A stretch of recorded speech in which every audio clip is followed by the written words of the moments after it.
on your local system, you're going to need VS Code and Git Bash if you're on Windows, and you'll need a GitHub account and a Heroku account.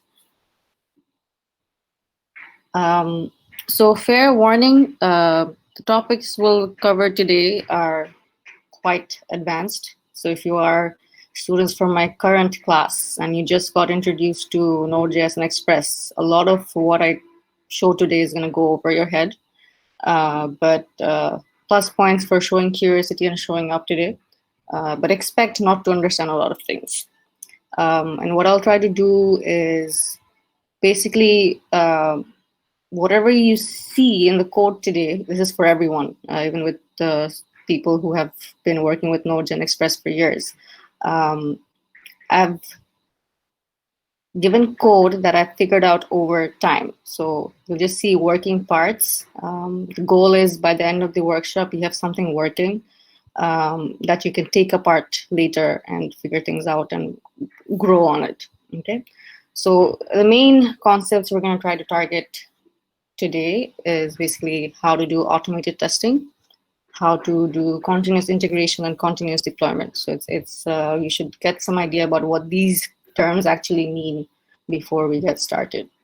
So we'll build a simple application today, a Node.js server application, but the main thing we'll do is we'll add test code to it so that we can automate the testing part of an application development cycle. So when you write test code, when you test your own code without like running it manually, but through, let's say, a software testing tool, and you can run the tests automatically, that's basically automated testing.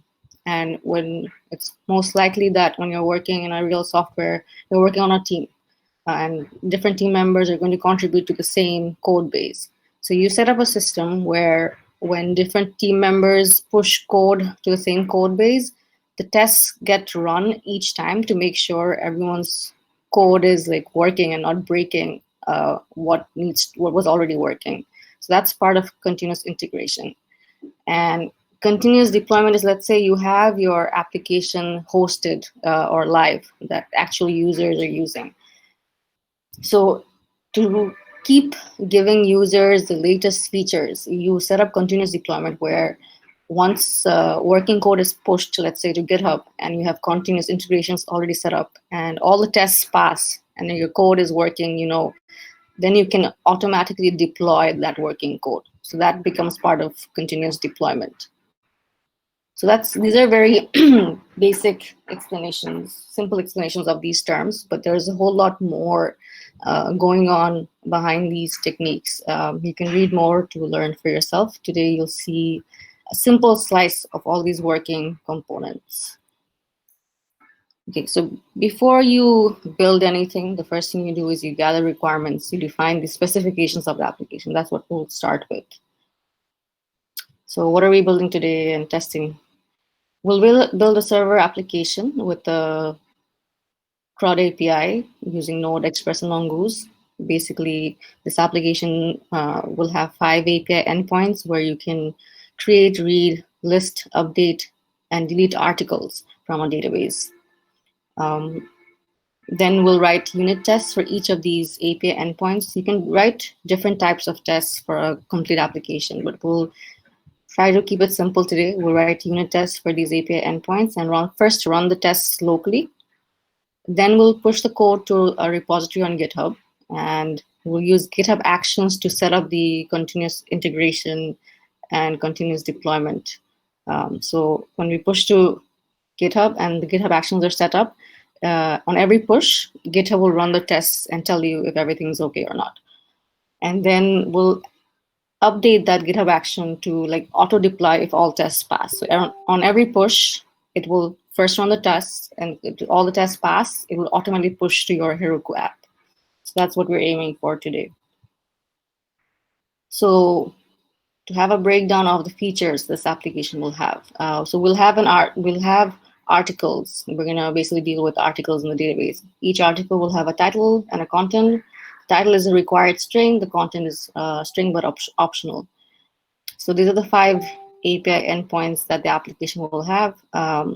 So to create new articles, there will be a post API endpoint, which will take the article object in the request body. And if everything looks correct and things get saved, or the article gets saved correctly in the database, it will return a 200 status with a success message. If, let's say, the title is missing and we're trying to save it to the database, it should throw a 400 error and tell that the article could not be saved. That's the first API endpoint we'll implement. Then we'll have another get request, get API point, which will retrieve all the articles that are currently there in the collection. Then we'll have another get request, which takes an article ID in the parameter and returns the specific article from the collection. And we'll also have put and delete. So in today's workshop, we'll complete 1 and 2. Like, I'll give you the code to copy paste up to 1 and 2, including the test code for these. Then we'll figure out 3 together, but 4 and 5, you can try it out yourself. But you'll have the whole system, the CI/CD system set up before you try 4 and 5.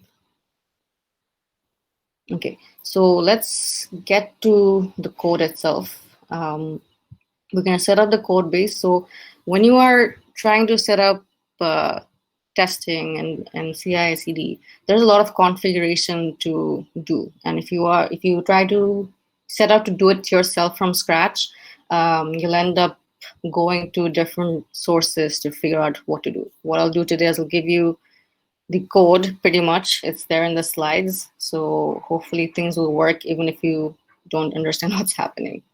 So to start off, create an empty repository on your GitHub account, clone that and open that empty repository on VS Code. Then we'll generate a package.json and install the necessary dependencies to implement the application and to set up the development environment with the test environment. So let's do that. I'll encourage you to do it along with me.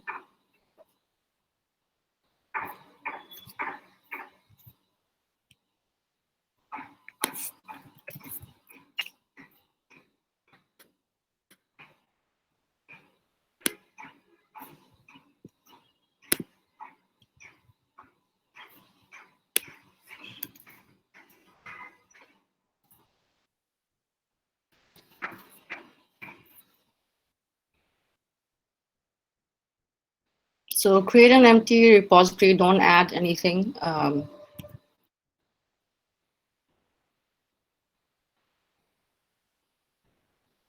Once you have that, you can clone it.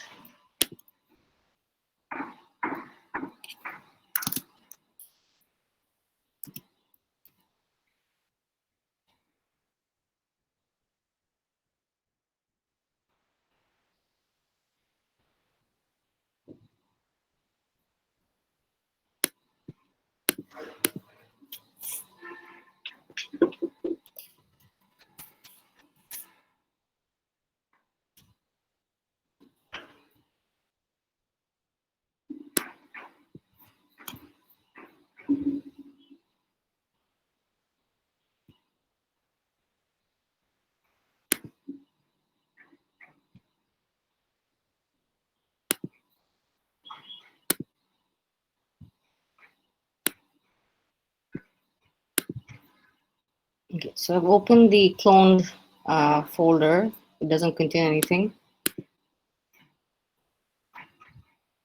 So in here, the first thing you do is initialize a package.json file. You can just run npm init and go with the default values. It doesn't really matter. We'll modify it in any case.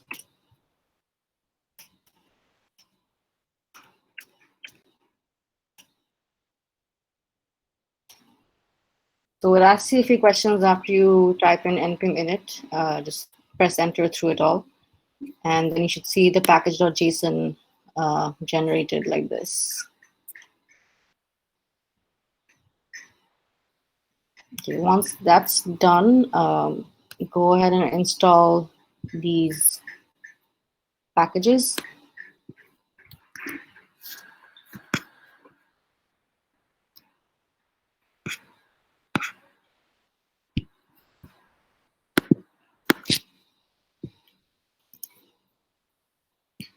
So for development, we'll need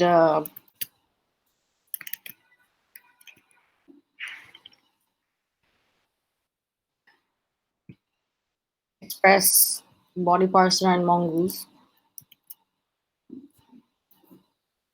Okay. Give me a second.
Okay, so we'll install the dependencies first, and then the development dependencies, which contain basically NodeMon and all the testing tools, basically, that we'll need to write the test code.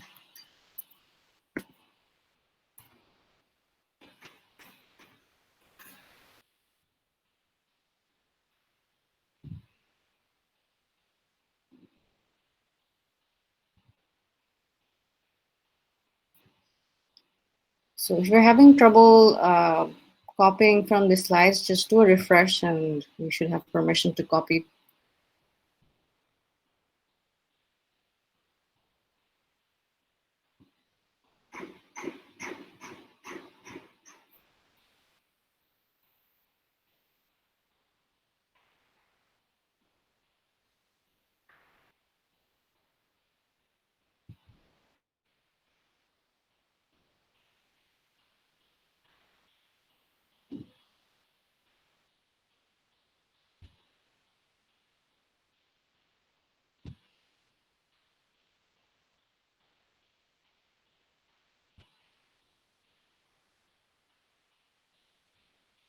Okay. Once all of that is installed, you should see that your package.json is updated with the dependencies and dev dependencies that got installed. Then we're going to add some scripts to package.json. This is part of the configuration we'll do for running the code in a testing environment versus a production environment, and also configuration for the testing tool as well. So the first thing you can do is get the scripts object, and you'll already see scripts here. We don't really need this, so replace it with what I have in the slide. So I'm adding two scripts. One is for running the tests, where we'll set the node environment to test, and another one is basically to start it in production when we put it on Heroku. It can just start the app.js file, which will contain our server code. So we've added the scripts. Then we'll add the jest configuration object, where we specify that we're running code in the node environment and not in the browser environment. You can add it pretty much anywhere. And we're setting verbal to true because we want to see the messages in more details when it prints in the console when we run tests. So that's the update for package.json, a jest configuration, and two scripts. Okay. Further, for jest, we need to also configure Babel so that it's able to compile and run our latest Node or ES6 code.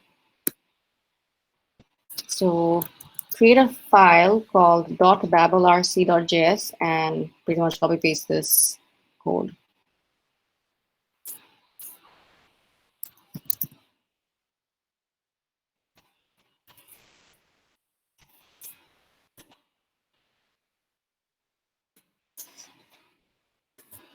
This is all basically configuration for Jest, the testing tool we're going to use. And we'll add a .gitignore file so that the node modules folder does not get pushed to GitHub. So create a file called .ignore, .gitignore.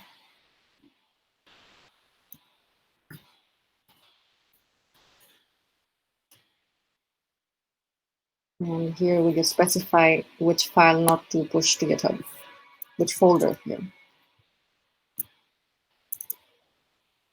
So this way, node modules will not get pushed when we push it to GitHub.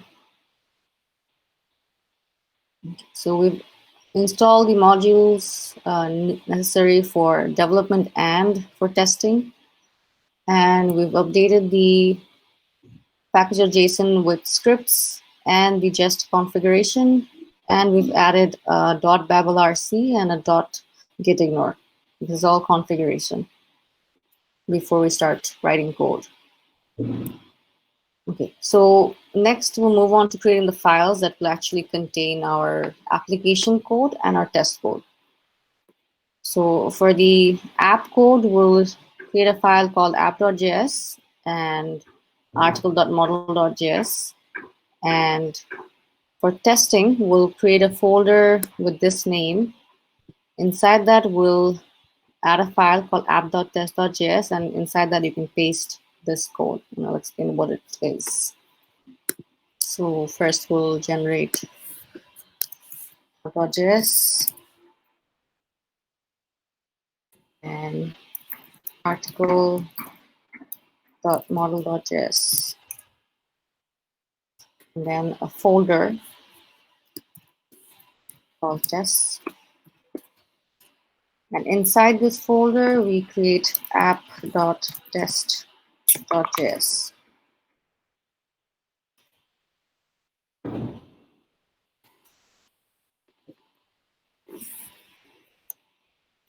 Okay, so, and in this app.test.js,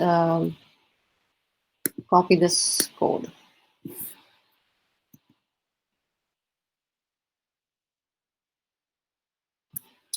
So this file is going to contain all our test code for the application we're going to build. We'll add import statements as we go through the remaining slides. But all our test cases will basically go inside this describe block, which is basically a test suite for what we're building. So you'll be able to read through this like you're reading through the feature list. So when the article CRUD server is running, what should happen? Those will be the individual test cases. And we'll add this after all block, which basically is also configuration in a sense that what should happen after all the tests have been run. So we'll update this structure as we go towards development and adding tests. So that's pretty much the code base setup. You've installed the modules, you've added the files, you've configured the testing environment. Now we can actually move on to starting the development. So since we're building a server-side application, we'll obviously need to first initialize the server and get it started and listening to a specific port and IP. So a lot of you should be familiar with this code already. We'll use Express, and we'll also use the HTTP server with Express to start the server. So go ahead and add this in your app.js, initialize Express, and start the server. So this goes in app.js.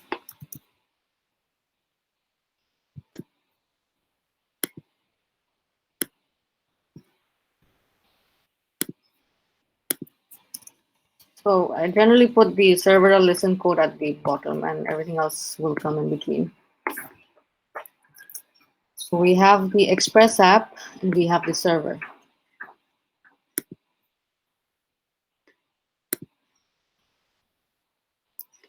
So after the server code is added, we want to connect to our MongoDB instance, um, and we'll use Mongoose for that. So this is regular Mongoose code for connecting to the database, but the unique thing here is the how I'm specifying the database URL. So when we're running test environment, because we'll use the test environment for simulating how the application should run when it's either in development or in production. The code that you write will still run. So it will need its own database, let's say. And you don't want to use the same database that you use for development or production, because during testing, you'll generate test code. When your test code runs, you'll be generating basically test data. You'll be adding stuff to the RTL collection, deleting stuff from it. So you don't want to keep the same database for like both development and testing. So here we're going to check if the current environment is test or not by looking at the variable we set in Node-env. Based on that, we'll determine the name of the database. So if we're in the test env, because when you run this command npm test that we set up in the scripts, this sets the environment to test. So when we're running the test with this script, the Node-env is set to test. And in that case, basically this will create a URL with /testdb as the database. Otherwise, it will create a URL with the database's name as RealDB, which will be used for development. But we also need to make considerations for the environment when it's in production. So on a Heroku, it will be production environment. In Heroku, it will use the npm start script. In that case, the Node-env will be set to production. And when you set up your application in Heroku, you're going to use another remote database like MongoDB Atlas, and that will have its own URL. It will no longer be localhost 27017, right?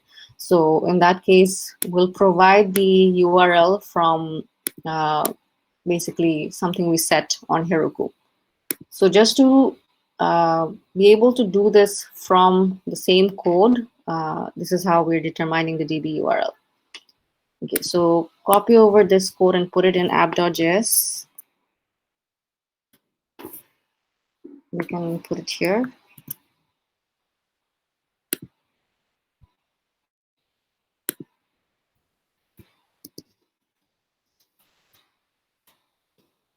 So they should connect to the database based on whether we're currently in the test environment, in the development environment, or in the production environment.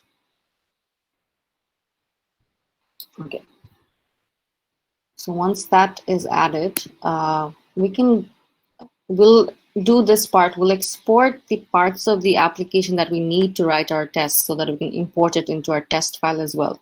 So the very last line of your app.js should be this, where we're exporting the Express app, the server, and also Mongoose, which was used to connect to the database.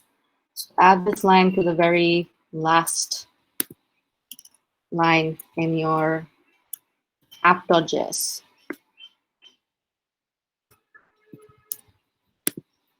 And we're going to need to import these into our test file so that we can write our test code.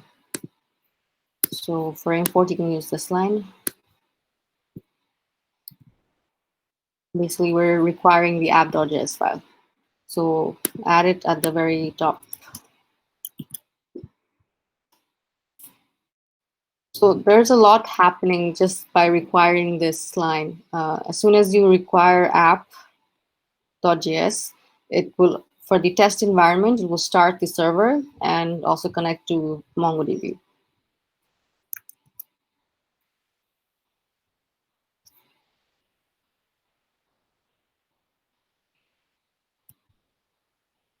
Okay. So the next thing we'll do is we'll define the article schema in article.model.js. This is straightforward code, and most of you should be familiar with this type of code. We'll define the schema, export the model, the article model, so that we can use it in our when we're defining the routes and controllers. And also, we're going to need it in the test file. So in article.model.js, just copy over this code, which defines the article schema.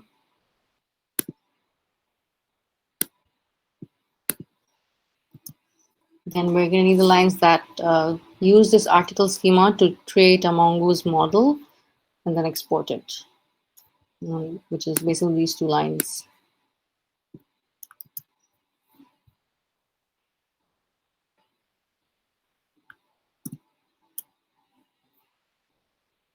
Okay, so that is pretty much all that we're going to put in our article.model.js.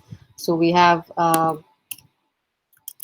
article schema with two fields, title and content.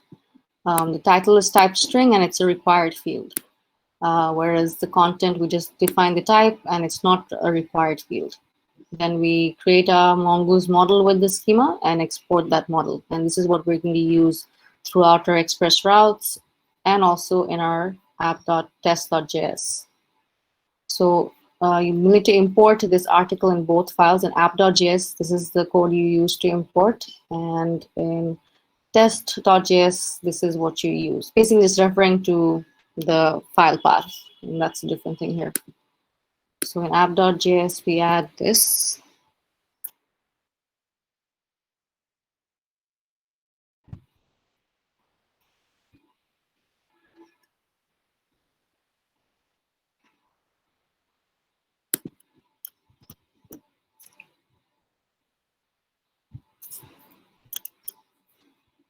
And in app.test.js,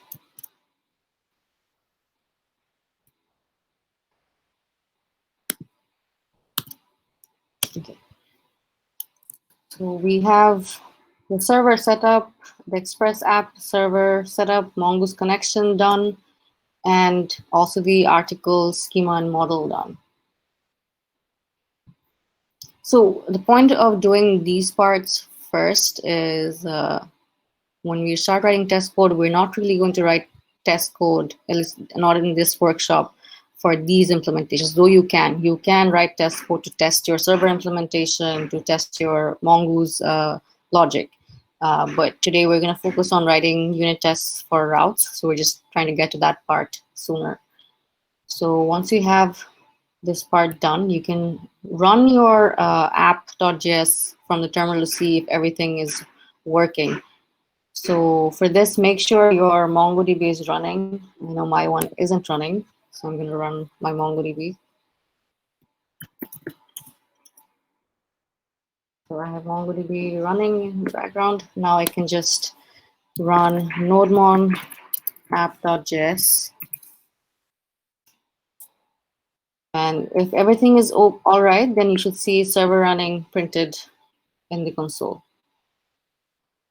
If you haven't made any syntax errors or copy paste errors, this is what you should see when you run nodemon app.js.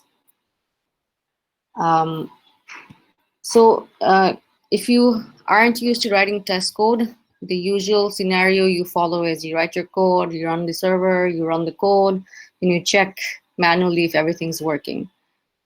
For this example that we're doing today, this is the last time you're running the code, because the actual testing will happen through the test code. So we won't really have to run our code to check it manually to make sure everything's working.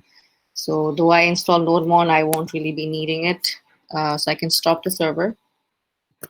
And all testing of the code that we write henceforth will be done through the test suite.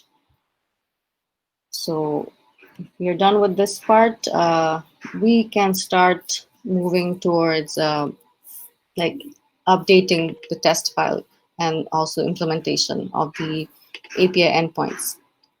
So after that point, we'll basically add this module, which will help us make request calls from our test code. And also we'll update this after all section in the test file. So copy over this line and add it to your test file. We'll use this request from supertest to make actual calls to the API endpoints in our test code. And we'll update basically what goes inside after all. What should happen when all tests have been run. So copy over the part in here.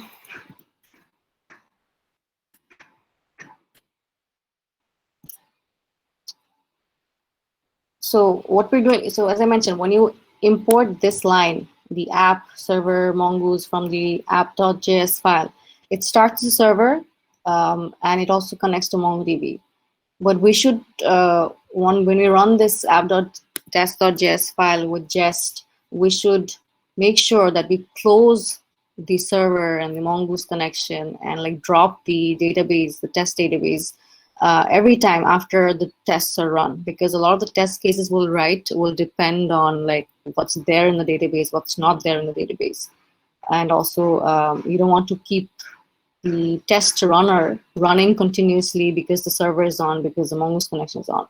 So this is some cleanup that you do, and after all, you basically stop the server that was started when this line was injected, and you stop the mongoose connection and drop the database that we modified during the running of the tests. So this is basically, we're ready to start adding this part, the individual test cases for each of the API endpoints that we add.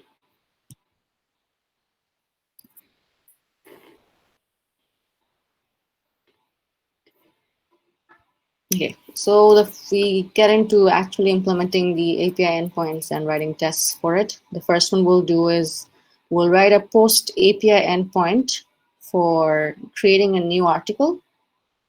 And the approach in this first one, we will implement the route first, then we'll write the tests.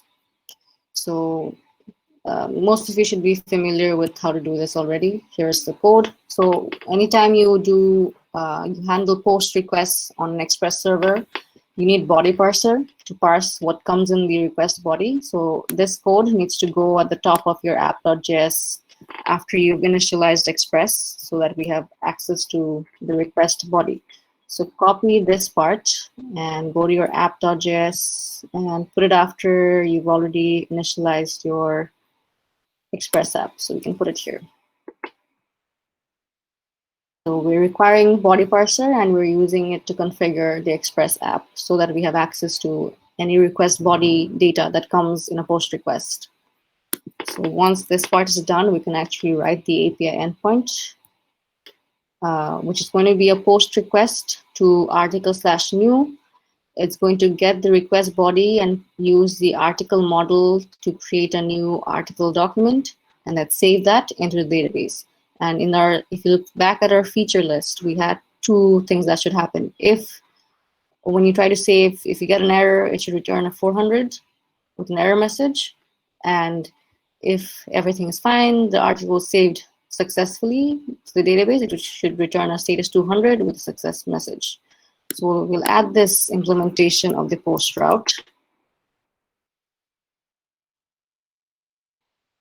We can add it basically here. We're not, a lot of you might be used to more refactored code where we put routes and controllers in separate files. We won't do it this time. We'll just add it here. Okay, so app is the Express app. Then we do the post request here. So this is basically the implementation of the post route, the first API endpoint that we want. Pretty straightforward. Now we need to add the test code, which will be able to test if everything is right in this implementation, if everything is as expected. So before we write test code for this, we need to understand what is the expected behavior, right? The expected behavior is basically in this response. Like if, when I call this request, if I give it the correct data, it should return 200. If I give it, like I don't provide the title, it should give me a 400. So those 2 points are going to be my test cases. So to write the test cases, we'll go to app.test.js.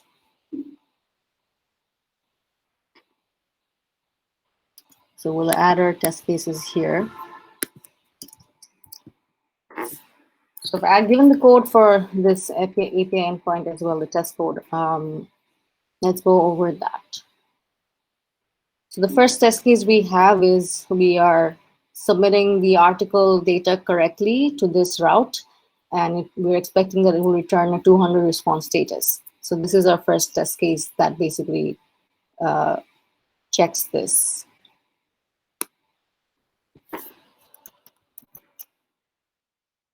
Let's go through this code. So what's happening here is, this is how you define test cases in Jest. So you can complete the reading like this. So when the article CRUD server is running, it should return 200 response if post request receives proper article data. So once you have all your test cases added like this, it will become very easy to read what your application is from just the test cases. You'll basically have your specs and your feature list in your test file. Okay, so, and the test execution is basically in this part where we are actually making a request, a post request to this route to using the Express app that we imported here. Okay, and we're using supertest to make that request. So this line of code will make a post request and it will attach the data that needs to be sent with this. Basically an object, an article object containing title and content. So this line of code, it makes a post request to article/new and sends this data in the request body. So the expectation is the response that we get back from this should contain basically the status 200, which is what we're checking here. We're saying expect the response.status to be 200. And we know that here we're sending back in the message basically an object, right? We don't need to, if we wanted to, we could check the exact, like if it's exactly this message, that is also an option, but I didn't do that here. I'm just checking if the response body that we're getting back, if it's of type object or not. I could have actually done like expect response.body.message to equal like actual text here. That's also possible if you want to write that specific test case.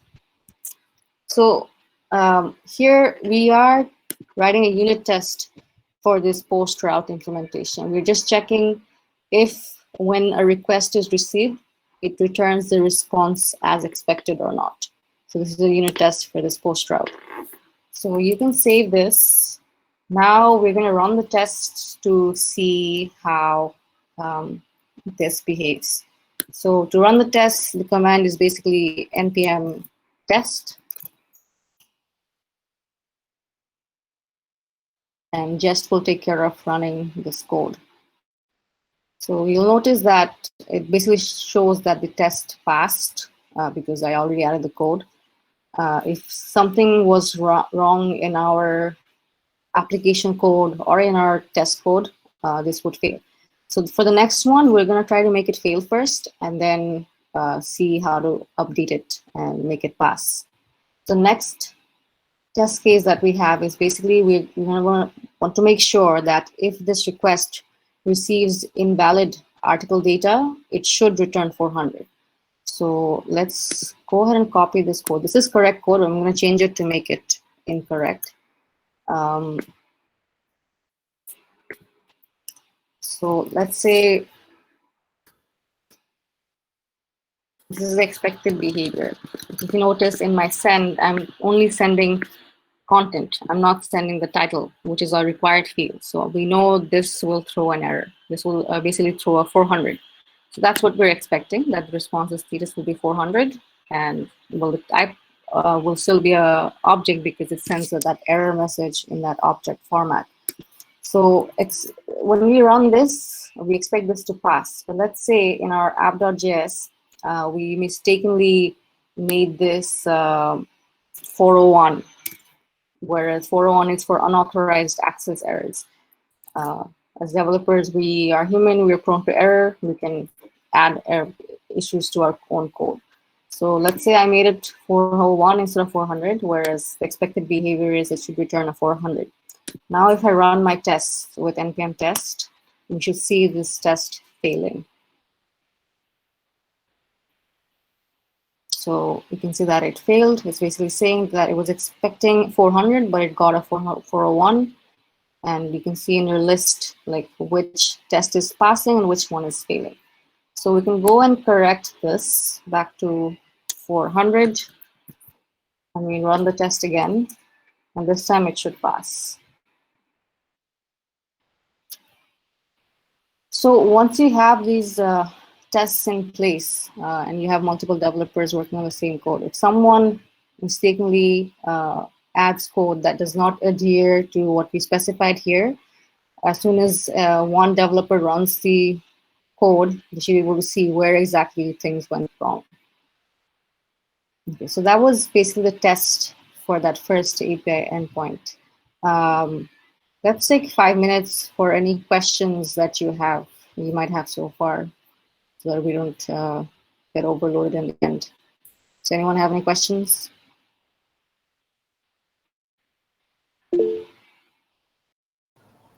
Miss, I wanted to know what super test was actually doing. This is basically running making a request to that app route, to that Express app route. Because to be able to test your code, you need to be able to make that request, make that controller code in your Express route run, right? So this library basically allows you to do that when you're testing. Okay, Miss. Also, Miss, uh, how does the how is this parsed? Which is should return 200 response now. Do you get this from the documentation, or do you just write your own? I mean, I could have put anything here. You'll see if you look up examples of how to test express routes, you'll see people don't necessarily follow this format. They just write get post test. So this is sort of, I prefer to do it like this because it's more human readable. Like when you look at your console here, you can read the whole thing as something that makes sense. That's more human, I think. It's a continuation. So what is expected when this server is running? So what you put inside the string is really up to you. Let me avoid how you use this term.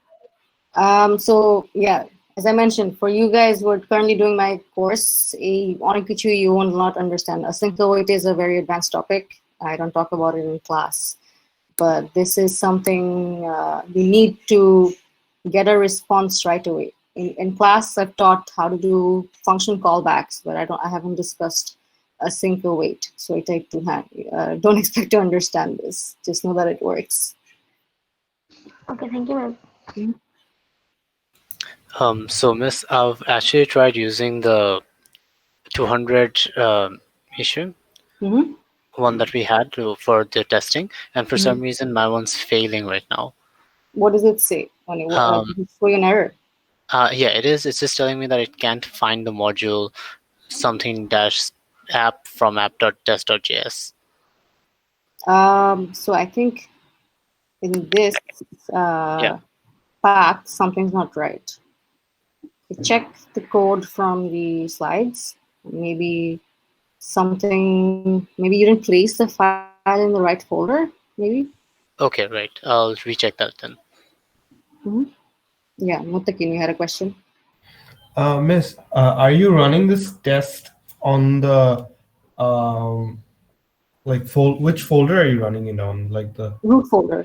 Okay, root folder. But আমার একটা problem, similar problem দিচ্ছে, like as Sajid.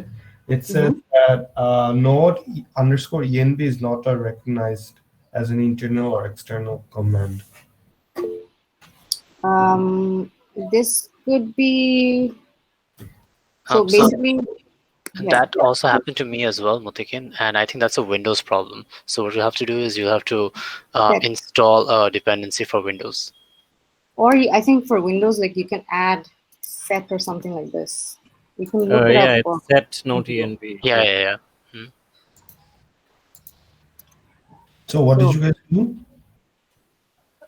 I actually just npm. I gave npm install -g win -node -env, but you can also use set on what is the double key.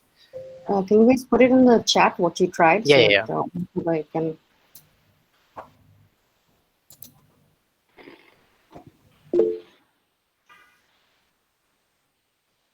So if you are getting an issue when you run the commands, like npm test, then and you're on Windows, try what's there in the chat right now.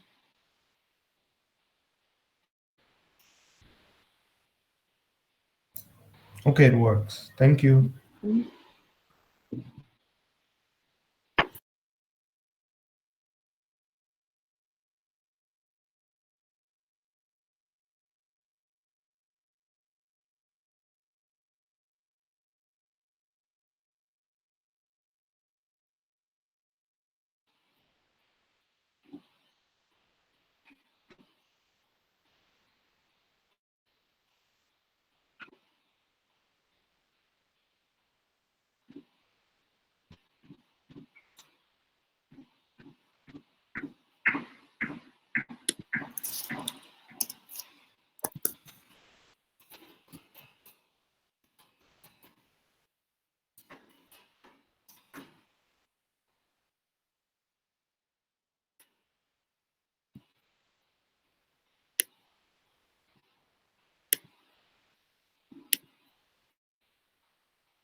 Okay, so hopefully you've gotten that working, and you can see your tests for that first API point, endpoint, like either passing or failing.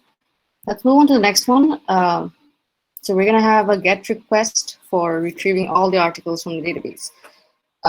For this one, we're going to use the approach where we write the tests first, and then we do the implementation to make the test pass. This approach is commonly known as like test-driven development, where you write your tests before you implement your code. We're just going to try that out. It's simple. Test-driven development isn't always easy or productive, I would say, but for easy use cases, you can try it out. Okay, so what we need is basically we want to test whether a route at article/all returns everything that's there in the article collection. So this is the test case we're going to have for this endpoint. We're going to make the request as we did for the post request. Then we're going to expect the status to be 200, and we're going to check if the response contains the total number of documents in the database currently. So let's take this, and I'll explain why I'm looking for length equals to 1.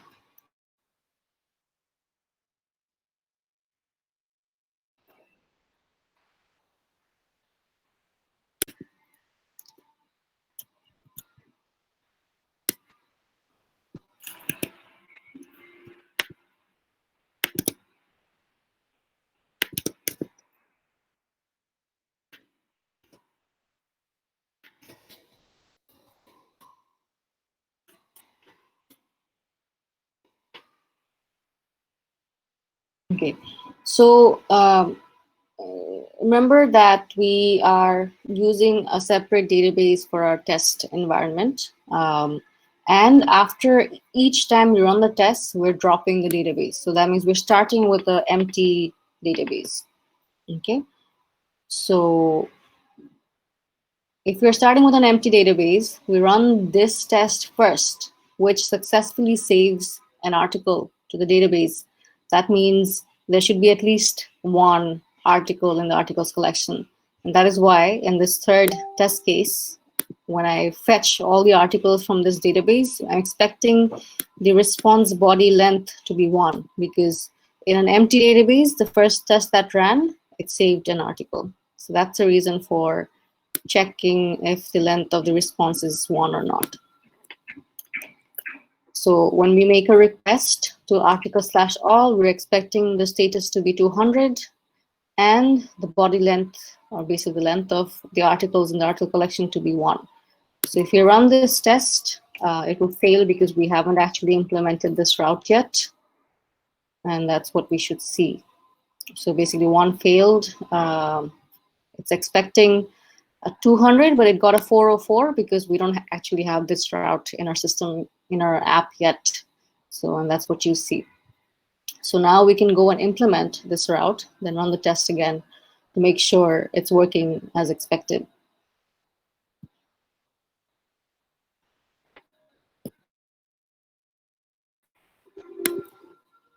Okay, so for that, we can, I've also given the code for that.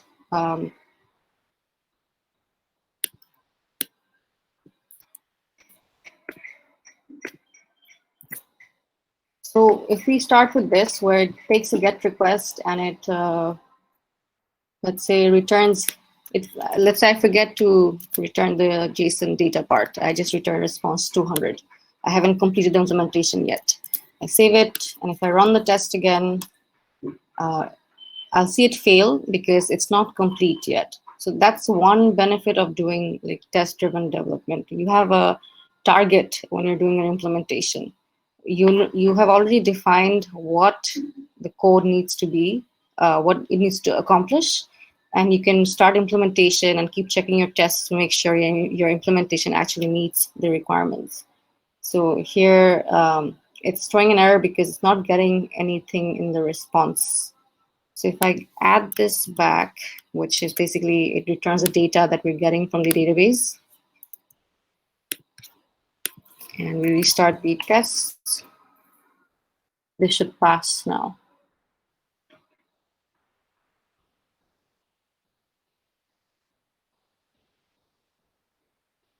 So if you get this working, this might seem all straightforward, but one key thing to understand is coming up with what the code should be inside the test case. So what these exact checks should be. That's sort of a creative process. And you have to, like as a developer, you have to keep writing test code to become good at this. So for the next one, I haven't shared the code. We'll figure it out together, but not immediately. So I've kept the third one here pretty much empty. So you have to write a route to get a single article based on the ID that's specified in the parameter. Now you can choose to either write the test code first and then the implementation, or do the implementation first and then write the test code. It's really up to you. But the idea is that you write tested code and not like leave your application with blind expectations. So I haven't added the code yet. Any other questions so far?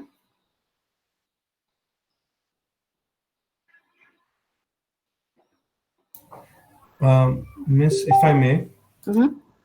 So I'm sending a request 200 with 200 status, right? Mm-hmm. Well, I'm getting all the articles, and Mm-hmm. if I don't send the JSON.data, it's throwing an error. What does it say? What does the error say? No. We expected to throw an error. JSON.data na send korle, we get an error. So thing is, a response in app.js, it's not complete until it sends back something more. Kali response 200 till it's incomplete.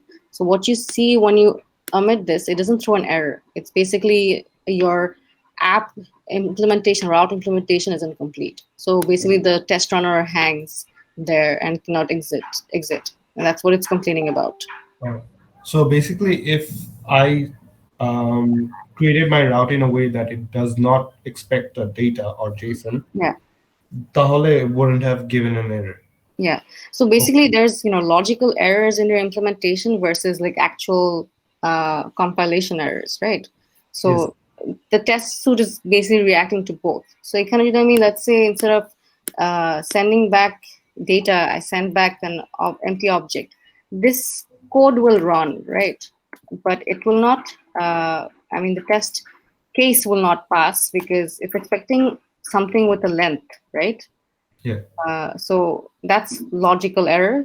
Here, I mean, in the test suite completes running, but it tells you that it was expecting one, but it got undefined because dot length with the kitchenite, Right. right? This is a logical error. The previous one was sort of an implementation error, but Right. this is like an error in my logic. Hmm. So Okay. that cases will help you like capture both, they catch both in your code. Thank you. So let's get back to this after we've integrated CI/CD, because I think it will be important to see how having a CI/CD in place helps you while you're like going through your development and adding new features and new code. So we'll come back to this. Let's go on to setting up basically continuous integration with GitHub Actions. So GitHub Actions is kind of I would say new because I hadn't used it before until like I had to for like this semester I didn't want to check all these classworks that I was giving manually because IIV does not give me an SOD.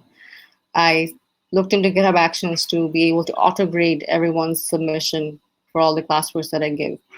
So GitHub Actions basically it allows you to write test code for your code base, and then it automatically runs it on every push and makes sure if everything is passing or not.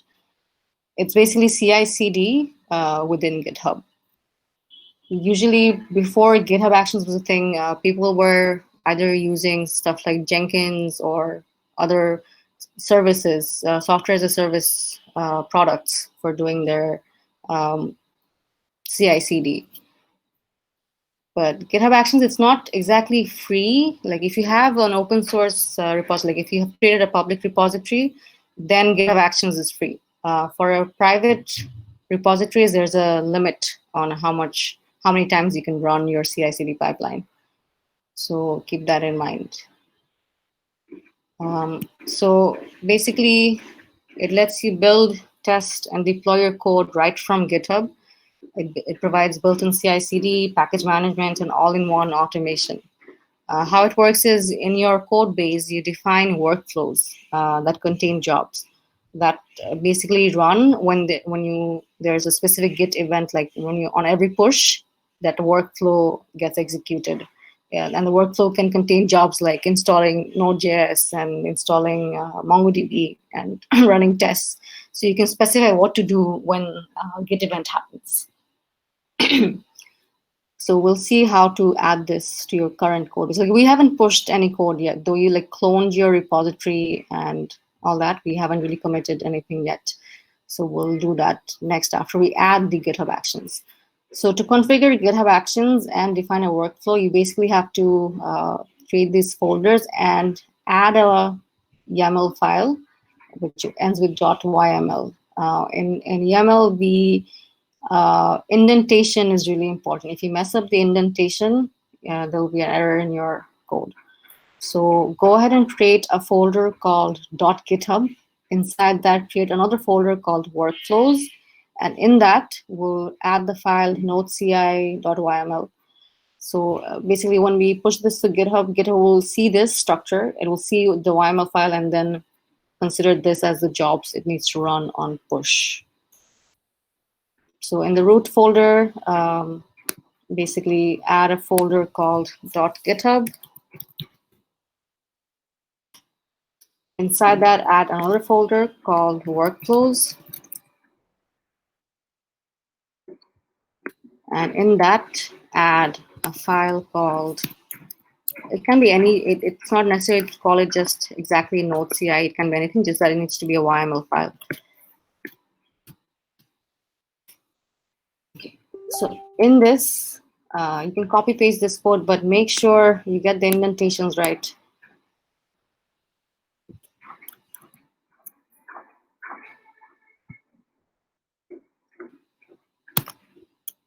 Okay, so there's indentation here at the first line as well. So for this workflow, basically we're saying these jobs should run whenever there's a push.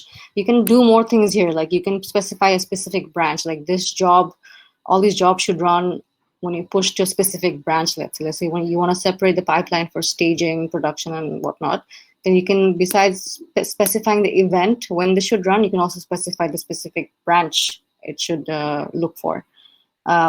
For this example, we'll just do like push to anything and like master or any other branch. This job should run. In the jobs, we specified which OS should be used, and basically these are the GitHub actions. We are first saying that check out the changes in the branch, and then there are some actions already provided in the GitHub Marketplace. We're going to use this one to install and run MongoDB. Then we're going to use the node action to set up node. We'll run npm install, then we'll run npm test. So these jobs sequentially run when we push anything to our GitHub repository. And GitHub knows this from seeing this structure in our code base. So if you successfully added this, next we can just go ahead and do a git add commit and push. Yeah, go ahead. Miss, so why is there dash marks on the uses on the first use but not the second use? On there's one on start of each block with a dash, right? Like I didn't give a name to this one, so I started with the uses. But this this job is because I gave it a name. It has it starts here and then that. Like you can add, there are more fields, like you can do uses, then with. More options are possible, but each job is basically starting with the dash. That's one block. Yeah. Kind of. Okay. And do you get these users from some documentation? As in yeah, you can look up GitHub Actions. They have an extensive because there's so much you can do. This is just I'm looking at the specific things I need for this application, right? Like I need Node.js, I need MongoDB, then I'll need Heroku. So I looked it up, and then I made this configuration. But there's so much more you can do. And Miss, one more thing would be the OS, which is Ubuntu here. So this refers to my local OS or the one it's what to? GitHub will use to build and run your code. Okay. And so this also has nothing to do with the Heroku OS. No. This is what's gonna build and run on GitHub. Yeah, Mutakin. So, Miss, basically this YAML file, it's basically, I just want to confirm that my assumption is correct or not. So every time you push into any branch, this code is going to run the GitHub. GitHub action. Okay, so on any branch. Because I didn't specify a branch. I could have added another line to specify the specific branch. এখন just any push to any branch, it will basically run this. Okay. So it will run exactly key run code. Like it will basically set up, get the latest code that you pushed. It will set up MongoDB. It will set up Node.js on this OS basically. Then after these steps are done, it will run npm install and then npm test to run your test cases to show that if everything's okay or not. Okay. All right. So if you've gone this far, I think you can go ahead and push your code, and then we'll see how it looks on GitHub. So just run these commands: git add dot git commit, and then git push origin master if you're on the master branch. I don't seem to be in a branch.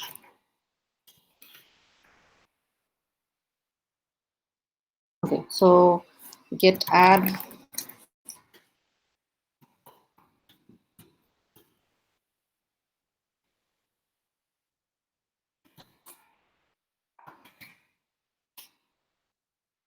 and git push origin master. Make sure you're actually in the master branch.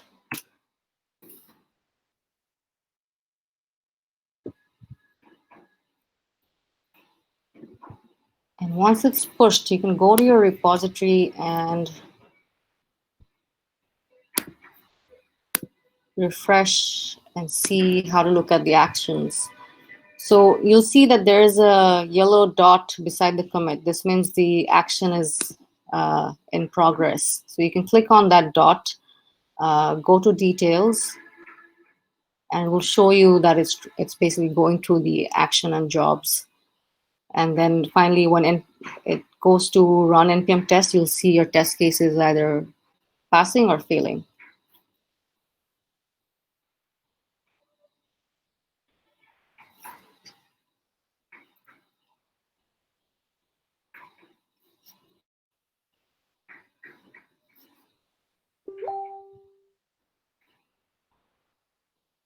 And this will happen on every push, the way we have it set up. So if you see, when everything is okay, this becomes a green tick mark. If you look at the npm test part, you'll see that the test case is passed. If something was wrong, let's say one of the team members pushed code that breaks one of these cases, then you would not see this green tick, you would see a cross. And this basically stays beside your commit. So if one commit breaks any of the test cases, this becomes a cross and it stays on your whole code base. And you can go to your commits and look at a list of your commits and see which commit passed and which commit failed the test cases that you already have, and you know who to blame, who pushed that commit.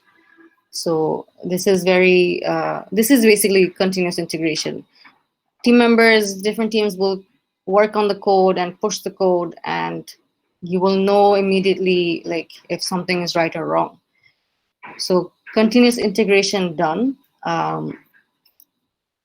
But usually in big companies that are they have a lot of, let's say, products that are live and being used by regular users, and the regular users find some bugs that you didn't cover in your test case. You want to be able to fix that immediately and push that to the live server. To automate that, we can update the action, the GitHub action, to actually auto deploy if all the test cases pass. So that's what we're going to look at next. That's basically continuous deployment. And for that, you actually need, since we're going to use Heroku as an example, you need to be familiar with creating an app on Heroku, adding a MongoDB Atlas cluster URL to the configs. If you're familiar with it, this should be easy. So go to your Heroku account, create an app. Also go into your MongoDB Atlas. If you don't have a cluster or haven't created an account before, you need to go through this step. Create a cluster, get the database URL from MongoDB Atlas. Then in your Heroku app settings, you need to basically in the db config variable, paste the database URL. So yeah, Mutakim. Sorry, miss, a lot of questions, but there is no yellow dot in my GitHub area. In your YML file, there's an error. You go to GitHub Actions. Okay. And it should show you something. There's a cross beside your first commit or something. Yeah. So commit see if it tells you where you made that syntax error. One line number in the YML file. On so line 3. The indentation matters. Make sure Etaragi there is an on and name are actually on the same indentation. This matters. Okay. So to change query, you can push it again, or you can edit the YML file from directly in the GitHub repository and just update it here.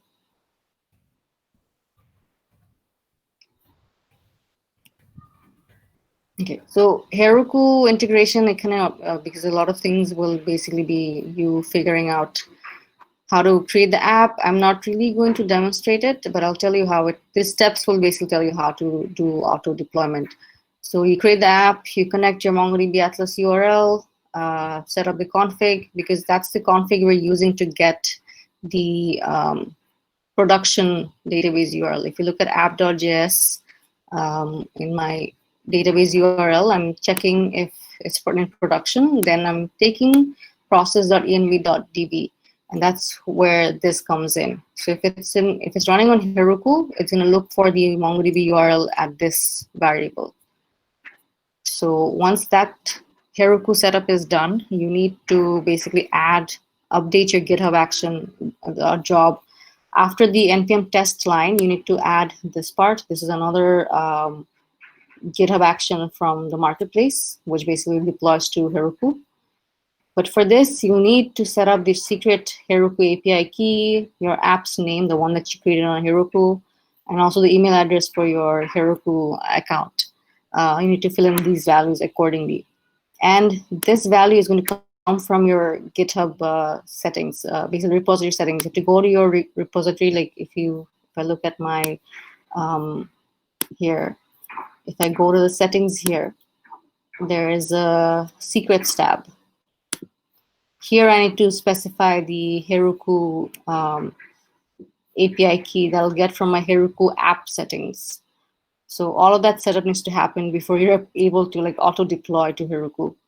And once you have this set up correctly and you add this part basically correctly with the data filled out into your YML, basically the YML that we have right now, we add it after this npm run test. If you add this with the correct values filled out and push it to GitHub, and as soon as you push it to GitHub, it will go through the steps. If all the test cases pass, it will automatically deploy to Heroku by running this job as well. So henceforth, if you like push anything, if the test pass, it will get pushed to Heroku. So I'm going to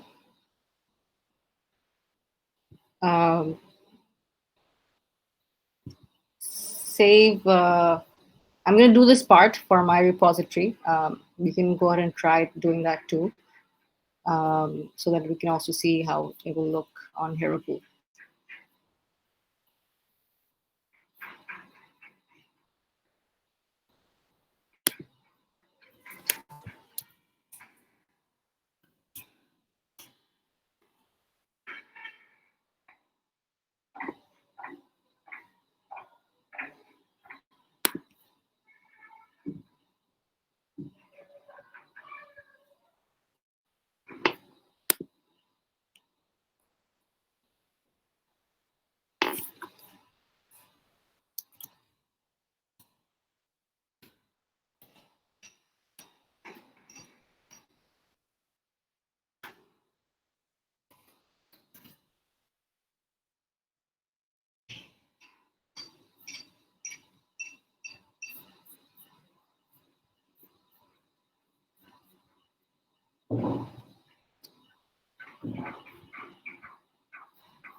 So remember, you have to get the actual URL of MongoDB Atlas cluster DB. I'm going to use an existing one that I already have.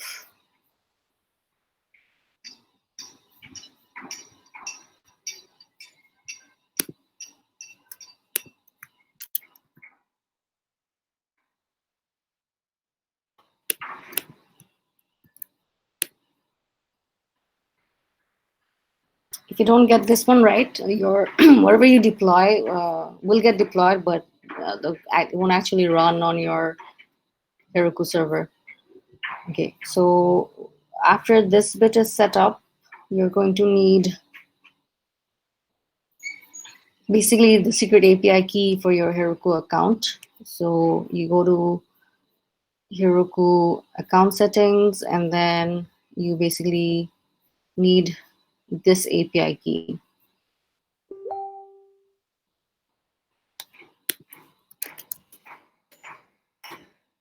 This is what we need to set on our GitHub secrets. And the name of the value needs to be Heroku API key, add secret. That's set up. Now we can just update our YML.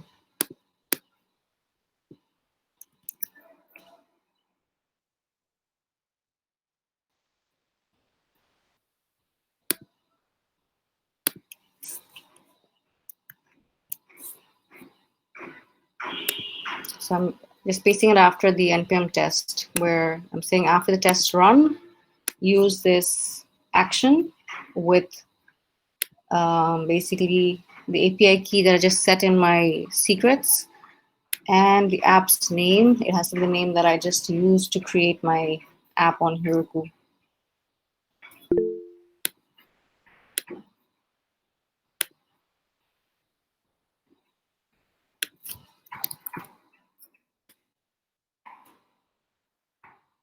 So basically this name.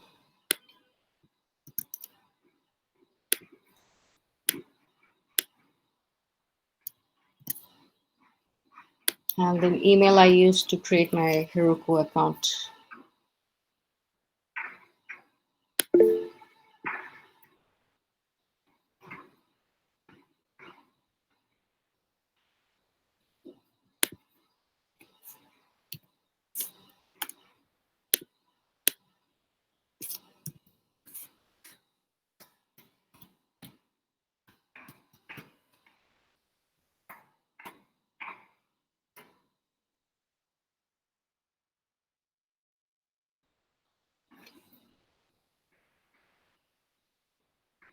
Okay, so if you have these values set up correctly, if I do git add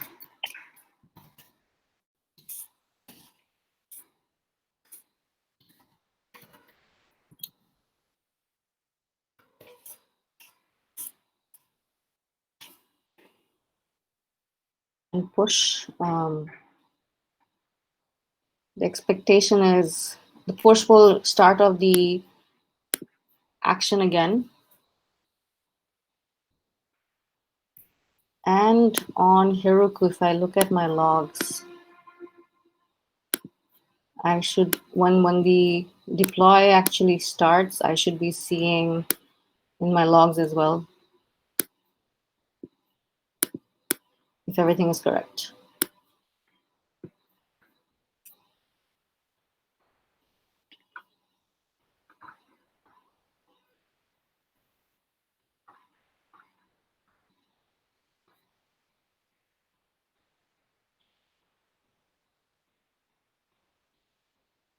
So when it comes to this point, I should start seeing things being pushed to my Heroku app. So all tests pass.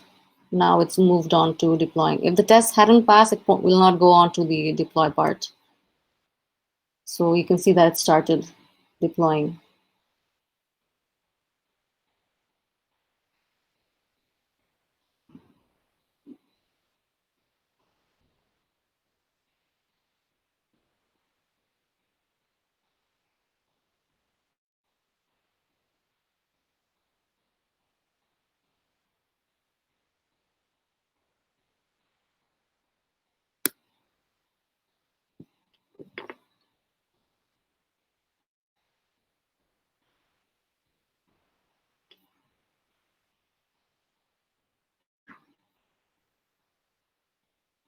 So it's basically done. The server is running, as you can see.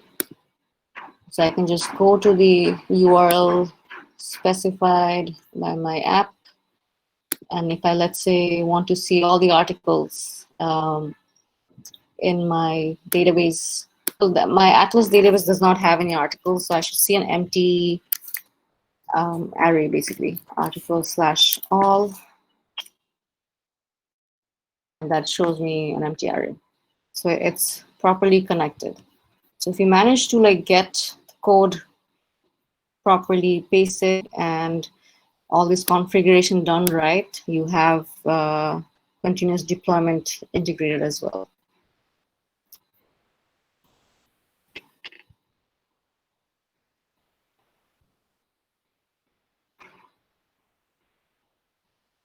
So we're still facing problems with this YML file.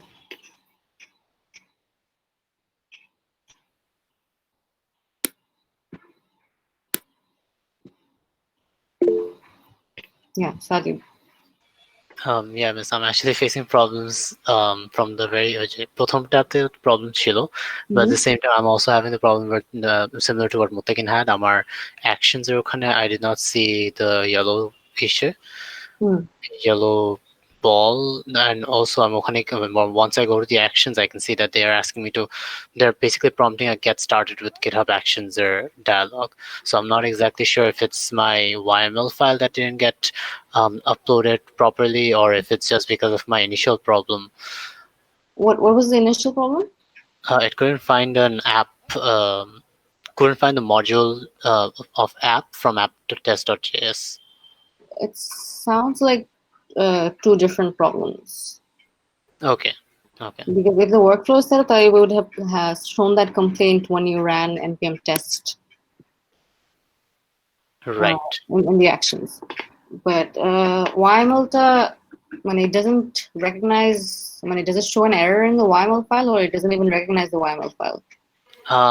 No, the YML file has been recognized on my VS Code, but when I pushed it onto GitHub and then I went to actions, ওখানে আসলে দেখাচ্ছে না আর কি. It's the folder structure correct? Like, do you have a .github and then inside that a workflows folder, and inside the workflows folder you need to have the YML? Yeah, miss, ওভাবেই করেছি. Okay. That's what GitHub is looking for when it looks for like actions and YML.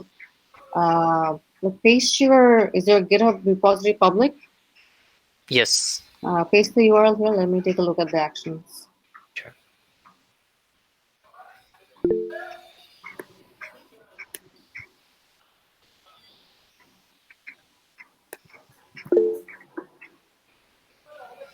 One second. Miss, after you're done, I can. So sorry, it's workflows. Oh, okay. Oh. So workflows করলে then it will look inside this to find the YML file. I think that is it. That is the first thing I'm noticing. Okay. So yeah, Mutakin. Miss, after I pushed it, I added the GitHub secret key, Heroku secret key, under the YML file. There's that, and I've also added it to the GitHub. Yeah. Wait, এখানে secrets.heroku API কি থাকে? হ্যাঁ, because that it's going to get the secret API from your app's GitHub settings. Okay. I changed that. I think that's my problem. Let me try. দেখি আবার হয়।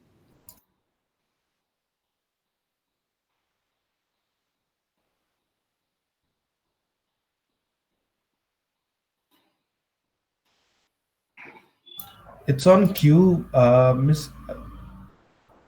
ইসে তো দেখাবে না, like it should show in my GitHub logs, right? GitHub logs or Heroku logs? Heroku logs.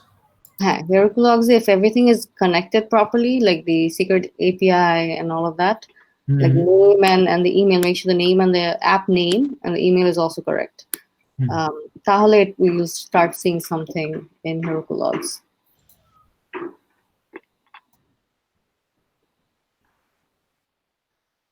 You'll have to like create a GitHub, MongoDB Atlas account or connect a cluster mode. You'll have to set up the database.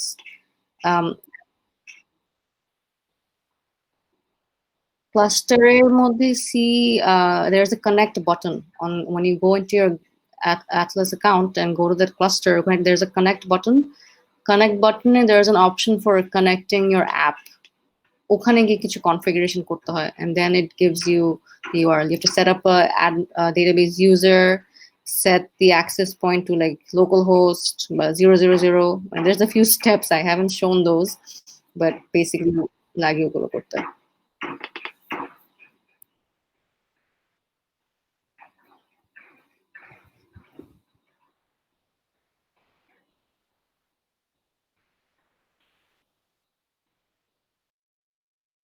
Miss, it shouldn't take long, right? Not too long. Maybe there's something wrong in like these configurations. এর জন্য পাচ্ছি না।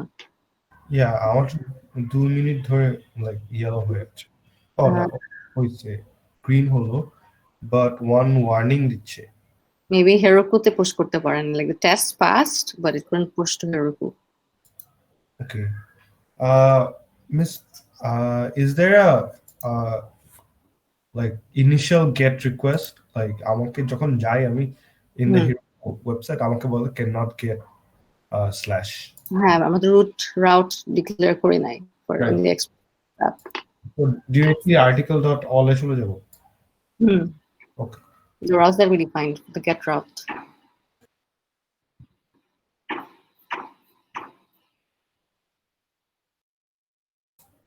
So far, so good. All right. Thank you. So in a bit more time, like another 5 minutes, we'll try to add that we get single article API with the test and push it and see everything working again.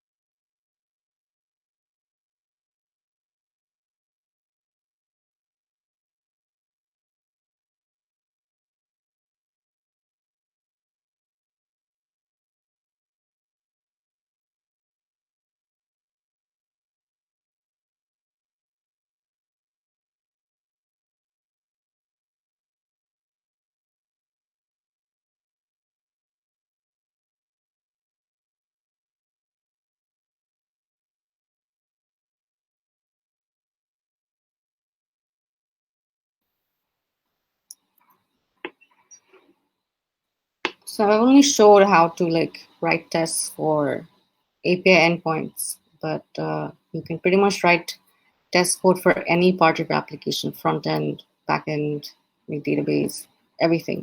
But the tools you need for that are obviously slightly different in each case. So there's a lot to figure out when you try to like test your whole code base.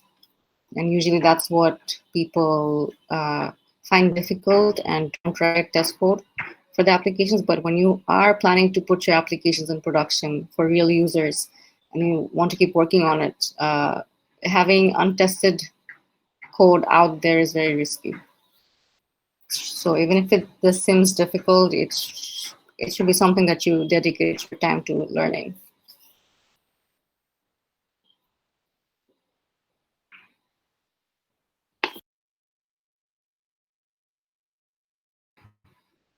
Go ahead. No, you didn't share the slides with us, right? I did. It's in the calendar invite. ওখানে description এর মধ্যে লিংকটা আছে. Yeah, Omar. This was all for server-side testing. So how do we do it for front-end? So like front-end, it really depends on what you're using, right? If you're using regular JavaScript or jQuery or React or Angular, সবগুলোর জন্য there's different like testing tools and different ways of setting it up. Like you can use like if you were using, let's say, a jQuery front-end, you could use Jest as well. Into like kind of configuration we said we're using the Node environment, or kind of you have to specify that you're using the JS DOM environment.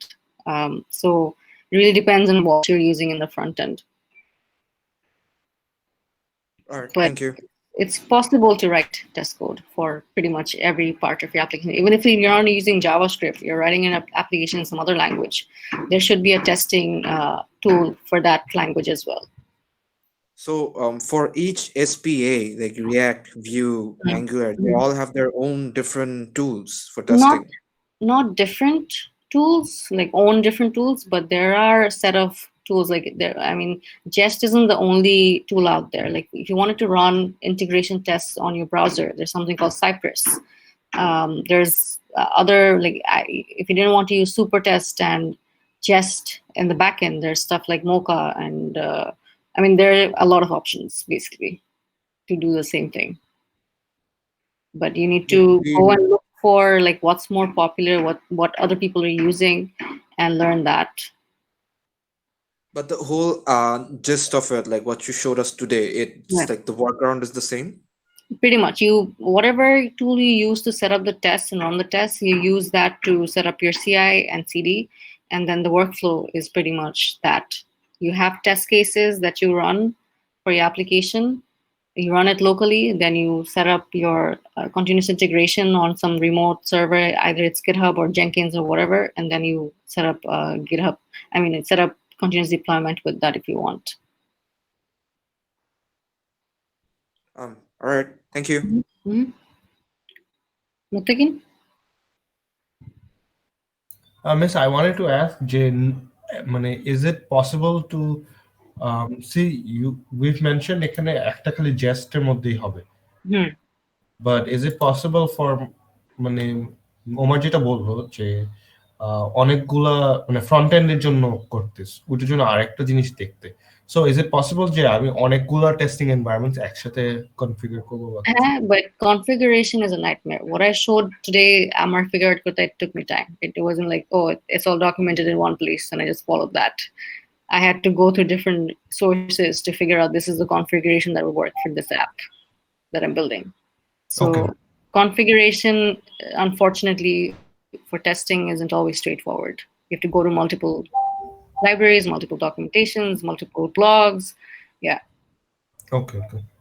Oh, Miss, and then there's the situation where the backend is in an entirely different language as well. So that's also a possibility, right? You can write different test cases. Like if it's in Python or something like that, the testing unit or testing tools are completely different there.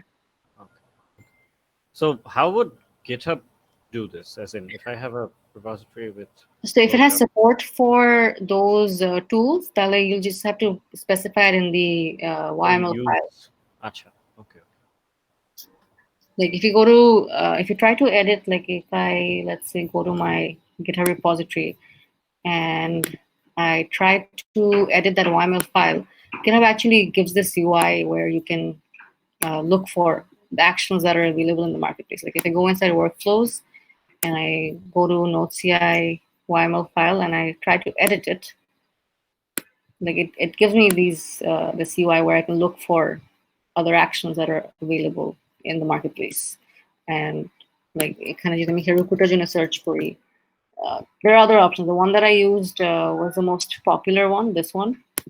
And like you can click on the documentation and bole that key code add korte hobe in the YML. So yeah, এখানেও open source implementation আছে একজন? হ্যাঁ. So lots of options. Yeah.